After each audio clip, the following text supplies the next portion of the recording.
You're watching Let's Chat. You can't say that even if you're only kidding.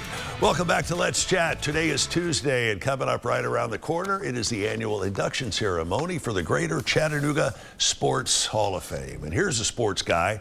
He's a famous guy, and he's my friend, more importantly, Daryl Patterson. Daryl, good to see you. Yeah. You guys are honoring, a whopping huge list of athletes into the Greater Chattanooga Sports Hall of Fame. That's what I understand. You got a bunch of people here that are getting inducted. What elevates someone to the point between a good athletic career and someone who is worthy of the Hall of Fame? Patience.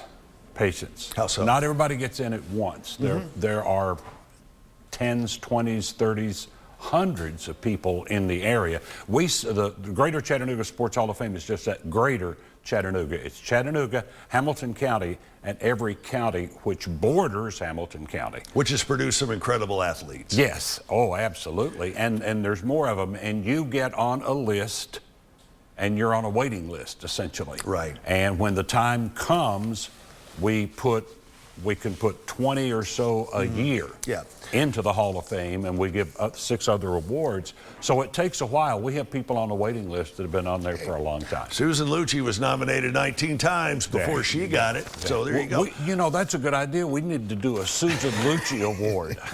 We're going to show you and talk about 3 of the folks that are going to be inducted. Eric Westmoreland, arguably, one of the best football players ever to come out of this region. One from the football factory in Marion County that Ken Colquitt put out over there. So many state championships. Eric was a heck of a player. 56-1 throughout his high school career. 3 state championships. 56-1. Then he did okay up at UT. Yeah. I mean, he won a national championship up there. He certainly did. I think we have some pictures of Eric Westmoreland that will pop up. He was the Vols captain on their 1998.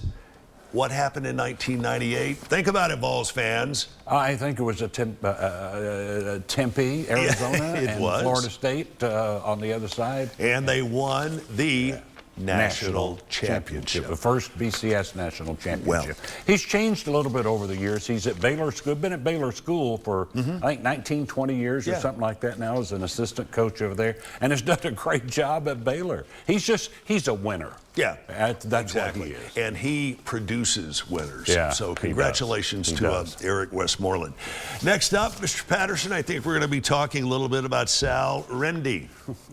Now, when it comes to baseball, Sal's hard to beat. He came here in 1977 as a lookout player, played several years in the minor leagues, never did get that big drink up in the big leagues. Right. But he got close as a coach with the Philadelphia Phillies at one time, and then he came back as a lookouts manager for a year. So Sal has lived in Chattanooga for like 40 years. And he's got the hardware to prove it. None of these pictures show it, but he has got a World Series ring when he was coaching the Florida Marlins. Yeah. And we're going to wrap things up with basketball since we're getting closer to March Madness, which brings us to Ron Shoemate. The legend. What a hoot that guy was to interview. Yes. And I've done that a bunch over the years. Yes.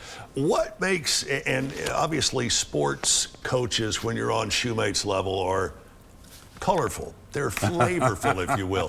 What do you think kind of put Shoemate over the top? He knew how to handle people. Like us in the media, and how to handle his players. He looked for good things in his players, like Wayne Golden, William Gordon, Book McCray that was just on the show here, Gary Stitch. Those guys look at their strength, find their strength, and use them to the degree where UTC under Shoemate wins a national championship. And then he goes to Southeast Missouri State. Chip, he is the winningest coach in Southeast Missouri State history. And he has recently moved back to Chattanooga. He's been here for a while. Of course, he's retired now. And he and Peggy live out in Hickson and just love it. And he's a season ticket holder for the Mocs. So you'll see him at Mocs games. Now, thanks to your influence, there are a few more hours to buy tickets for the banquet. We've only got about 30 seconds left. Last night was the deadline, but because I'm going to be on the show today, and you folks who want to go, March 11th is the date. 5 o'clock, the doors open. 6 o'clock, we start. And on our website, chathalloffame.org, there's a link on there where you can go and buy tickets. So we got plenty of room and a good meal for you and a whole lot of fun. So come join us March 11th at the Trade Center. ChatHallOfFame.org. Wait a minit. Wrap the sports guy. That's what you're telling me. No, I'm just kidding. Weather ran a little long, so we got to ChatHallOfFame.org. Daryl Patterson, thanks for joining us. Thanks, Jim. We'll spend a few minutes with our friends from the Hamilton County Health Department next on Let's Chat.